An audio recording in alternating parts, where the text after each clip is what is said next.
Dulu aku pernah punya statement kayak aku kayaknya nggak mau deh nyanyiin lagu-lagu yang sedih-sedih atau yang gimana banget gitu, karena aku ngerasa yang namanya lagu itu adalah doa. Ya kalau waktu awalnya sih sebenarnya aku merasa niatnya kan emang pengen bercerita walau implisit gitu ya. Hidup ini tuh kayak memang hanya sekumpulan pertemuan dan perpisahan gitu. Semakin ngeh bahwa banyak sekali hal yang nggak bisa aku kontrol.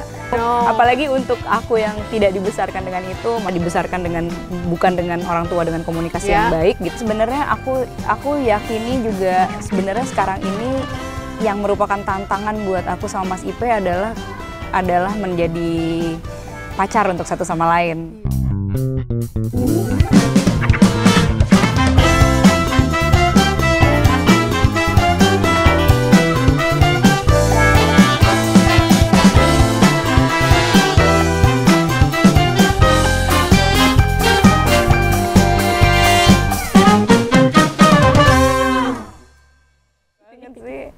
Kayak kemarin aku tuh lagi ada iklan sesuatu gitu, terus apa namanya, aku diminta, jadi kita diminta telepon orang tua masing-masing gitu gitu. Jadi terus nangis-nangisan, karena kan kita sebelumnya ada interview dulu, terus aku yang udah nangis nih, kayak telepon mamaku gitu, sambil nangis.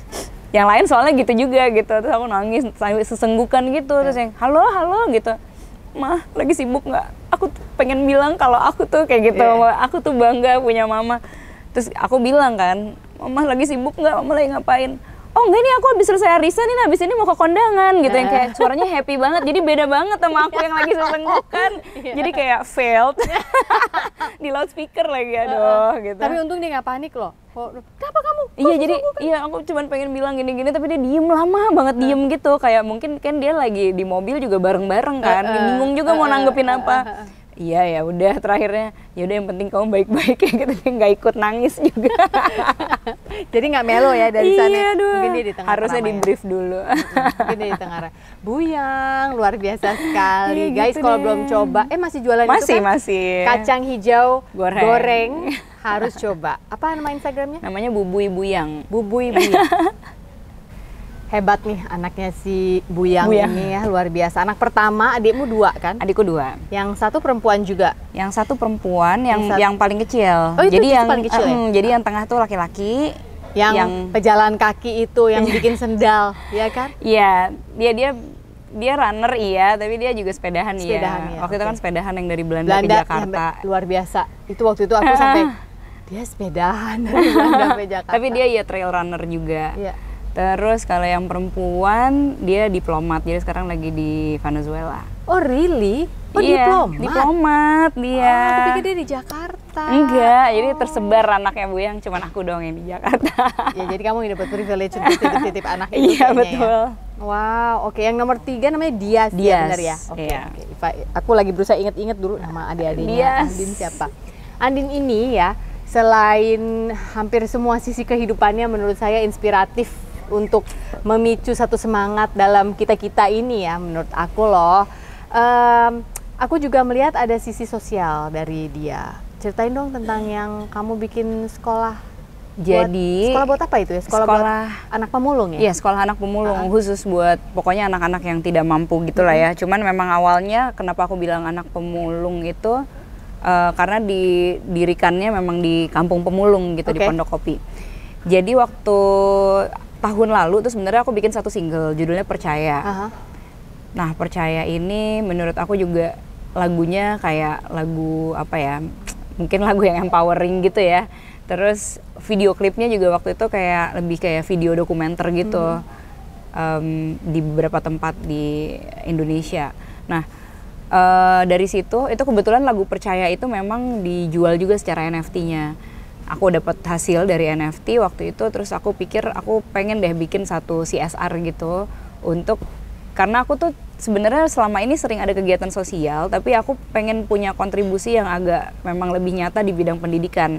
Biasanya kan mungkin kayak di lingkungan atau di apa namanya kayak ada bencana alam atau mungkin buat anak pemulung tapi bukan untuk pendidikan gitu, lebih kayak untuk kesejahteraan hidup mereka gitu, atau panti jompo dan lain-lain. Jadi akhirnya aku bekerja sama dengan Nara Kreatif kemarin ini bikin kayak satu sekolah anak percaya judulnya. Oh, judulnya namanya Sekolah Anak wow. Percaya Oke, gitu. oke. Jadi aku ingin mereka tuh juga punya apa ya, satu semangat percaya juga bahwa mereka tuh bisa kok gitu, dan bisa keluar juga dari lingkaran yang selama ini mungkin mereka percayanya bahwa ya gue nggak kemana-mana lah, pasti akan adanya di sini-sini doang gitu. Mungkin kayak lahirnya di situ, besar di situ, ketemunya mungkin juga sama anak tetangganya, nikah, anaknya lahir di situ juga gitu, dan selalu ada di lingkaran itu gitu. Jadi aku merasa ingin sekali bisa berbagi kesempatan, terus mereka juga punya kesempatan yang lain gitu ya, dan lebih besar lagi supaya mungkin ya nggak tahu kan kita jalan hidup masing-masing orang, siapa tahu mereka bisa jadi apa gitu. Nah, Sekolah Anak Percaya ini kemarin ini udah ada sekitar 200-an wisudawan gitu, jadi sekarang kita lagi batch yang kedua berjalan. Oh wow, kalau tunggu, wisudawan tuh artinya kamu bikinin paket supaya mereka bisa lulus. Supaya bisa lulus, punya ijazah gitu. Ada paket A dan paket B. Paket C. Kemarin paket A dan paket B. Oh, oke. Gitu. Setara SD dan SMP ya. Setara SD dan SMP. Jadi apa namanya? Walaupun namanya tuh Sekolah Anak Percaya, tapi kemarin ini ada ibu-ibu juga yang ikutan gitu. Maksudnya yang kayak udah umur dia kan juga anak pada iya benar ya. suatu masa dalam hidupnya. Jadi 50 something gitu dia masih baru mengenyam paket B. Tapi buatku itu udah apa ya, mencerminkan sesuatu yang bahwa oh ternyata untuk percaya, untuk mau bergerak gitu ya, itu nggak terpaut umur sama sekali gitu. Dia aja yang 50 something tahun tuh kayak masih mau kok gitu untuk mengenyam itu gitu. Ini tuh bagus banget loh, Sekolah Anak Percaya. Maksudnya itu kayak doa banget loh kalau menurut aku, namanya bagus banget. Sekolah Anak Percaya. Sekolah apa tuh? Buat anak-anak yang percaya bahwa masa depan mereka tuh ada harapannya gitu kan ya. Dan anak tuh bisa umur berapa aja, karena iya betul. Usia 50 tahun kayak aku lah ya, almost 50 nih. Aku pernah jadi anak pada masanya. Ada luka-luka batin anak yang beberapa yang masih ada nempel ke bawah sama aku sampai hari ini. Jadi there's always this Sophie yang 12 tahun yang lagi teriak ke yang sekarang ini gitu, ngasih tahu bahwa yang dulu yang ini belum beresin, tolong gitu. Aku dulu pernah punya cita-cita ini. Tolong dong Sophie 48 tahun, tolong dong diwujudin kan gitu. Iya benar-benar. Iya juga ya. Aku jadi baru kepikiran. Iya, tapi aku juga merasa memang ada hunger yang emang harus selalu di-feed gitu dari setiap orang yang mungkin dia haus akan ilmu atau sesuatu gitu yang selama ini dia nggak pernah dapetin. Aku yakin banget sih. Berarti Andin cari donatur sama tim gurunya itu yang bikin. Nah itu aku bekerja sama, jadi ada satu yayasan gitu namanya Nara Kreatif.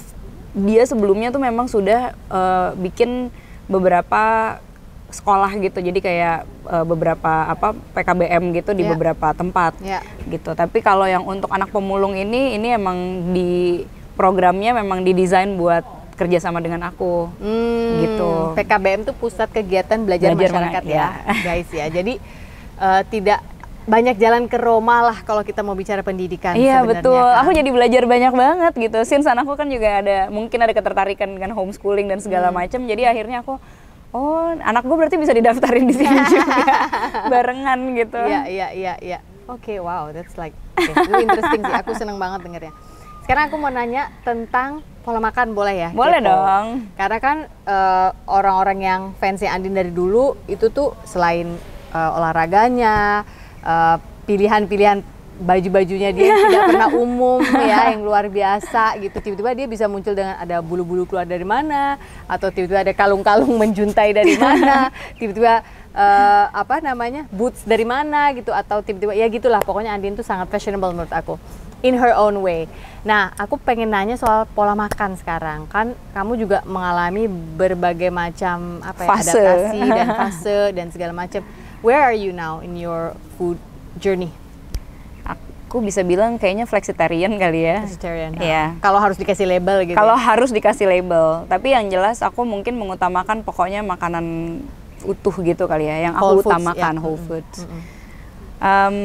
Tapi memang aku seingatku memang agak cukup mendengarkan badanku sih. Dalam arti itu juga kenapa aku merasa yang sangat kontras kan sebenarnya waktu aku hamil Kawa, aku karnivor. Waktu hamil Tabi aku vegan gitu. Itu kan kontras banget. Dan aku seyakin-yakinnya pilihan itu tuh tidak didasari oleh egoku gitu sebenarnya, tapi kayak badanku tuh minta itu dan menolak yang lain gitu. Jadi begitu pas abis ngelahirin masih vegan, terus begitu udah kok kayaknya bisa nih aku udah mencium bau yang lain gitu merangsang nih. selera makan. Jadi aku coba deh gitu. Jadi kayak sekarang gini aku pokoknya utamakan whole food. Gitu. Berarti whole foods, tapi berarti kalau untuk misalnya sudah beralih ke protein yang hewani, lebih kemana? Ikan dulu apa ayam dulu? Aku pilih yang, nah itu juga kayaknya seininya aja ya, maksudnya sekenanya aja. Aku nggak mengutamakan yang mana-mana dulu. Cuman kalau mostly ya, kalau di rumah itu lebih banyak ikan sama ayam. Daging merah nggak ya? Jarang. Oke. Rekreasional Ya. Aku kayaknya ada mirip-miripnya sama Andin juga. Jadi my journey juga seperti itu, mirip-mirip lah ya. Ada kemiripan itu, sempat jadi vegan 5 tahun. Lalu setelah itu mulai berpikir kayaknya harus kembali untuk protein hewani. Karena waktu itu kita udah pindah ke Bali. Terus aku masak sendiri segala macam buat keluarga. Kayaknya aneh aja gitu loh, Din. Kalau misalnya aku yang masak. lain makan, terus Mbak Sofi nggak makan gitu. Sebenarnya nggak apa-apa, tapi pada saat itu anak-anak masih usia yang teens ya, 13. Aku berpikir value apa yang aku tanamkan ke mereka kalau mereka ngelihat nih ya makanan kamu, terus mama beda gitu. Iya. Nah, sama-sama di meja makan nih, bapaknya, anak-anak 2, terus aku. Itu yang aku pikirin, terus kayak jadi beban gitu. Oke deh, kalau gitu aku yang belajar deh untuk menyamakan gitu ya dengan mereka seperti apa gitu. Sampai akhirnya aku menemukan bahwa di usiaku yang sekarang ini ternyata aku kurang protein banget. Oh gitu. Iya, aku. Itu beda. I'll save that for another story. Maksudnya itu kayak diukur gitu secara jelas. Sebenarnya bukan diukur secara jelas ya. Mungkin aku harus ukur secara jelas, tapi kelihatan dalam perubahan hormonal. Oh gitu. Apalagi nih menurut dokter-dokter PhD itu yang aku follow bukunya, aku baca, aku tonton YouTube-nya gitu, aku baca bukunya. Mereka mengatakan when you hit 40, again ini jangan ditelan serta-merta ya. Ini yang aku kemarin pelajari, bisa benar bisa enggak. Begitu you hit 40, itu tuh katanya stretch-nya tuh maksimal 15, dari situ ke 15 tahun untuk menopause. Jadi begitu 40 tuh udah disebut perimenopausal gitu. Oke. Wow. Iya. Aku 2 tahun lagi.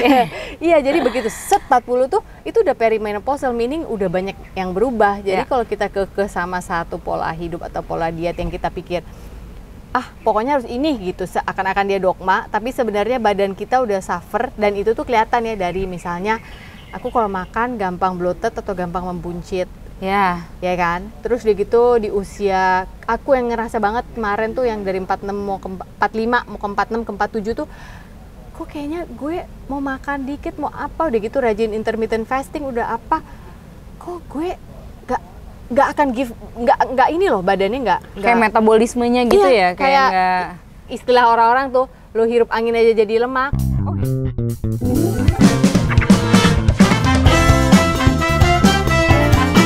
Angin aja jadi lemak. Oh, jadi intermittent fasting itu juga punya ininya, maksudnya pakemnya gitu ya. Ternyata tuh masa siklus menstruasi kita juga ngaruh gitu loh, Din. Puasa. Ini oke. Kenapa, Kak? Sini. Oh, sorry, pause dulu. Nggak apa-apa. Sini dulu, nak. Sayang, Hawa berdarah katanya. Nah, terus ibuku ditelepon, Bu, ini si Andin, kita cuma mau ngasih tahu aja bahwa Andin tuh nggak masuk sekolah loh hari ini. Gitu. Pada akhirnya dia selalu bilang, kamu tuh jujur ke aku aja, ketik. Maksudnya kamu kan anak aku gitu, aku nggak bakal marah. Ada mama terus gitu di situ. Oh wow. Dan dia nggak berusaha menjadikan kita tuh seperti dia gitu.